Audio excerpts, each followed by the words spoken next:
안녕하세요. 뉴스반장입니다. 김봉현 씨의 위증과 명예훼손적 발언, 진술, 악의적인 가짜 뉴스로 인해서 저는 명예에 심대한 훼손을 당했고, 국민들은 혼란스러워하고 있고, 야당은 이걸 정치 공세로 몰아붙이고 있습니다. 이걸 바로 잡겠습니다. 조금만 들여다보면 청와대에서 한두 푼도 아닌 5천만 원을 받는다.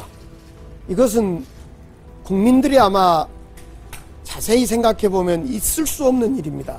청와대는 그렇게 생겨있지 않습니다. 당연히 금품 1원 한 장 받은 적이 없다는 것을 다시 한번 밝힙니다. 전혀 저는 이름도 들어본 적도 없고 만나본 적도 없고. 강기정 전 정무수석이 금융감독원의 라임자산 운용 검사 무마 청탁을 위해 이강세 전 스타모빌리티 대표를 통해 본인에게 5천만 원을 건넸다고 증언한 김봉현 전 스타모빌리티 회장을 위증죄로 고소했습니다. 또 주호영 국힘당 원내대표는 라임 옵티머스 의혹을 정쟁화하며 카더라라는 소리를 남발하기 시작했는데요. 뭐라도 잡고 흔들고 싶은 마음은 알겠지만 뜻대로 안 되니 얼마나 속상하고 답답하겠습니까? 하지만 실체도 없는 카더라로 또 누굴 잡으려고 그러시는 건가요? 이런 주 원내대표의 위기감은 선거법 위반과 정치자금법 위반, 그리고 패스트트랙 사건의 판결이 다가올수록 더 급해지기 시작했는데요. 현재 이와 관련해서 수사를 받고 있는 국힘당 의원의 숫자만 어림잡아 20명에 육박하기 때문입니다. 이들이 재판에서 100만 원 이상의 형이 확정된다면 모두 의원직을 상실하게 되기 때문인데요. 이러다 보니 죽을 맛인 거죠. 이른바 라임 사태와 옵티머스 사태가 문재인 정권의 권력형 게이트로 비화하고 있는 모양새입니다. 검찰이 확보한 문건에 따르면 펀드 수익자 가운데 정부와 여당의 관계자가 다수 포함되어 있고, 이들이 실제 펀드 운영 과정에도 관여한 정황이 포착되고 있다고 합니다. 서민의 등을 치고 피눈물을 뽑아낸 사기 사건에 정권의 핵심 실세들의 실명이 거론되는 것도 모자라 이런 정관계 로비 의혹을 검찰이 공공연하게 뭉개고 있습니다. 별도의 수사팀, 특검에게 맡기든지 딴 방법을 강구해야만 국민들이 납득할 수 있다는 점을 미리 말씀드립니다. 옵티머스 라임 펀드 사기 사건과 관련해 실체가 불분명한 여러 의혹들이 제기되고 있습니다. 검찰은 그 대상이 누구든 엄정하고 철저히 수사해 아무런 의혹도 남기지 말고 진실을 밝혀주기 바랍니다. 우리는 근거 없는 거짓 주장이나 의혹 부풀리기에는 단호히 대응할 것입니다. 제1야당이 개헌저지선인 백석이 흔들리고 있습니다. 국힘당 소속 의원들이 공직선거법 위반 혐의 등으로 무더기 기소되면서인데요. 20대 국회 패스트트랙 충돌 사건으로 당 소속 현역 의원 다수가 재판을 받는 가운데 저격수 역할을 해왔던 의원들이 줄기소되면서 야당의 공세가 위축되고 내년 서울 부산시장 보궐선거 구도에도 영향을 줄 수 있다는 판단 때문입니다. 12일 국힘당에 따르면 소속 의원 103명 중 최소 4명이 공직선거법 위반 혐의로 최근 불구속 기소됐는데요. 이채익, 박성민, 홍석준 의원이 공직선거법 위반 혐의로, 김성교 의원은 공직선거법과 정치자금법 위반 혐의로 기소됐습니다. 대구지검 포항지청은 지난 8일 김병욱 의원도 피고발인 신분으로 소환해 조사한 것으로 알려졌는데요.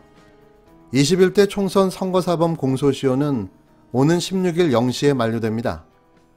이미 송원석, 이만희, 김정재, 박성중, 장재원, 곽상도 등 9명이 패스트트랙 사건으로 재판을 받고 있어 앞으로 법적 공방을 벌여야 할 소속 의원 수만 15명 이상으로 보여지는데요.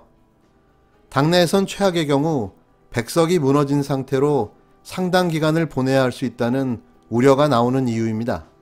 공직선거법 위반으로 벌금 100만 원 이상의 형을 선고받을 경우 현역 의원은 의원직을 상실하게 되는데요. 국힘당 관계자는 최근 공직선거법 위반으로 불기소 기소된 의원들 지역구는 야권 우세 지역이어서 의원수는 곧 회복할 수 있다면서도 다음 재보궐선거 때까지는 일시적으로 의원수가 줄 수밖에 없을 것이라고 말했습니다. 이 기간을 이용해 여당이 법안들을 밀어붙이게 한다면 속수무책으로 당할 수밖에는 없는 입장인데요.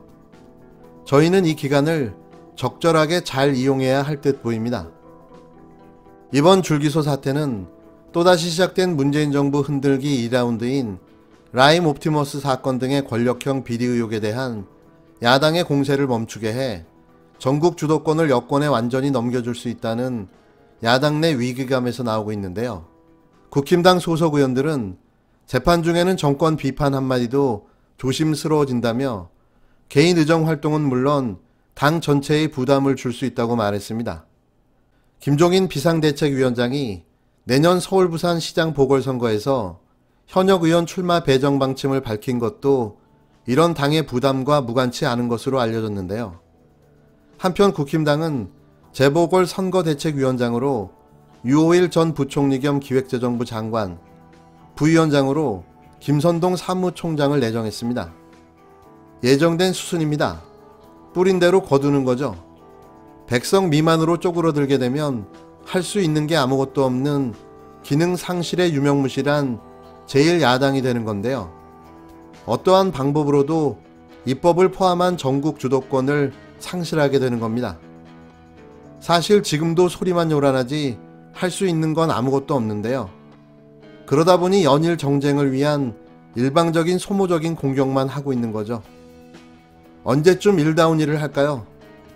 이번 21대 국회가 정말 그들에게 마지막이 되었으면 하는 바람입니다. 법무부 국정감사가 언쟁 끝에 중지됐습니다.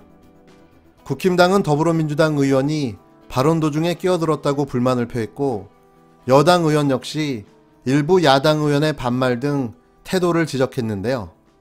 그냥 깔끔하게 정리하면 이 모든 게 장제원 때문입니다. 12일 국회에서 열린 법무부 국정감사는 지난 8일 이강섭 법제처장의 50억 원대 부동산 소유 의혹과 관련한 자료 제출 여부로 시작부터 실랑이를 벌였는데요. 김도읍 국힘당 의원은 이 처장이 지난 국감 때 자료 제출을 약속했다고 독촉했고, 범여권인 김진애 열린민주당 의원은 국감장에서 이런 식으로 자료 제출을 요구하는 것은 바람직하지 않다며 인사혁신처나 청와대를 통해 제출받으라고 말했습니다. 가까스로 시작된 오전 질의는 첫 야당 지리자인 전해주 국힘당 의원이 마이크를 잡으면서 아수라장으로 흘렀는데요. 전 의원은 추 장관 아들 서모 씨의 군휴가 미복귀 의혹과 관련해 추 장관이 거짓말을 했다고 쏘아붙였습니다. 질문의 취지는요. 네. 보좌관과 연락할 시간이 없었다, 경황이 없었다, 보좌관과 연락한 적이 없다, 분명히 대정부들부터 말씀을 하셨는데, 이 카톡 내용은 보좌관과 연락을 주고 받으셨기 때문에 그 발언의 진실성, 이거에 대해서 여쭤본 것이고요. 이것이 사실이 아니기 때문에 이 부분에 대한 사과 요청을 드리는 것입니다. 어떠십니까?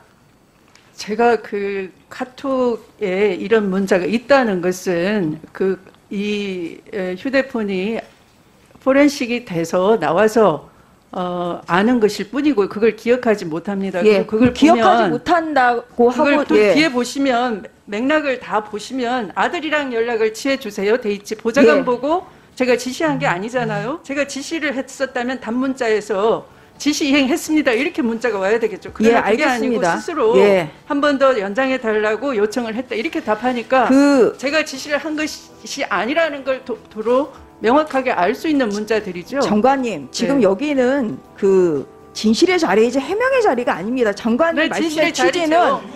예, 그러나 왜곡의 자리도 아닙니다.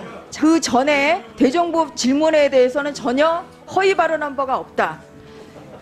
장관의 그 반복해서 정식성은, 예. 부정한 청탁이나 지시와 관련한 그런 것이 없다를 명확하게 말씀을 예. 드렸습니다. 하지만 추 장관은 보좌관과 지난 2017년 6월 이뤄진 메시지 내용이 오히려 자신이 압력을 넣지 않았다는 취지에 답을 내놨다며 보좌관에게 전화번호를 전달했다고 되어 있는데 지원 장교님이라고 되어 있다면서 아마 지시 차원에서 전달했다면 번호가 지원 장교, 대위라고 되어 있겠지 님자는 없을 것이라고 말했는데요. 그러면서 보좌관한테 지시한 게 아니라며 보좌관이 스스로 한 번 더 연장해달라고 요청해 놓은 상황이라는 답이 나온다. 제가 지시를 안 했다는 것을 도로 완벽하게 알 수 있는 문장이라고 덧붙였습니다. 이후 전 의원은 서씨를 두고 군무 이탈 사건이라고 지칭했고 추 장관은 군무 이탈 사건이 아니다라고 소리를 높였는데요. 이 야당 의원이 추미애 장관의 의혹에 대해 질문하고 있는데 몇 명입니까 지금? 예? 정말 이름을 내가 거론하겠어 보겠지만 김남국이 너무 심한 거 아닙니까? 말끝마다 개입해가지고 추미애 장관 답변을 왜 자기가 합니까? 아니, 그러니까 지금 서로 끼어들고 있는데 그걸 어떻게 일일이 다. 첫 저희 상임위에서 정책 현안 질의를 했을 때 정말 많은 정책 질의를 해야 된다라고 생각을 하고 많은 것들을 준비를 했습니다. 그런데 야당에서는 처음부터 추미애 장관과 관련된 이 사건만 지금까지 계속 정쟁만을 일삼아 왔습니다. 왜 본인은 예의 지키지 않으면서 남한테 예의를 지키냐고 물어보십니까? 왜 반말하면서 왜 다른 우리 민생을 챙기면서 그런 국회 좀 만들어 주십시오. 그만 좀 하십시오. 지난번에 안 했어요? 안 했습니다. 자, 잠깐만요. 반말하지 마시라고요. 한번. 자, 잠깐. 네, 제 발언 시간이 자, 제 위원장이 언제까지 참아야 됩니까? 좀. 자, 그만하세요. 제 발언 시간이에요 지금. 이런 식으로 하면 계속. 아니 장재현은 제 발언 시간이야 좀 가만히 좀 있어봐. 여기는 장마당이 아니잖아요. 예? 아, 제 발언 시간 좀 하게 좀 놔둬 좀. 아, 그만하십시오. 자, 그만하세요. 지금 더 이상 감사를 진행하기 어렵습니다. 잠시 감사를 중지하였다가 오후 2시에 감사를 계속하도록 하겠습니다. 감사 중지를 선포합니다. 이 와중에 여당 의원들이 전 의원의 질의를 비판하자 장제원 국힘당 의원이 항의했고 김남국 민주당 의원은 본인들은 잘 끼어들면서라며 맞받아쳤습니다. 그러자 장 의원이 김남국 의원이 추미애 장관이에요? 예의를 지키세요라고 말했고 김 의원 역시 장 의원을 향해 사과하라고 말했는데요. 장 의원은 의사진행 발언을 통해 여당 의원들이 껴들지 말아줄 것을 요구했고 김 의원도 정책 국감을 하자는 취지의 발언을 하자 장 의원이 본인이나 챙기시라고요 라고 말하며 장내는 아수라장이 되고 말았습니다. 김 의원은 오로지 추미애 장관 관련 정쟁만 한다. 예의는 상호간 지켜야 하는 건데 장제원 의원은 왜 반말을 하면서 예의를 지키지 않느냐고 불만을 표했는데요. 이에 장 의원은 김남국 의원이 발언할 때나 예의를 지키시라. 상대방 의원 말에 껴들지 말고 존중하라고 소리를 높였습니다. 이후 장 의원은 다시 끼어든 것을 사과하라. 김 의원은 반말을 사과하라며 승강이를 벌이다 오전 질의는 중지됐는데요. 이게 대체 국감인지 국강인지 모르겠습니다.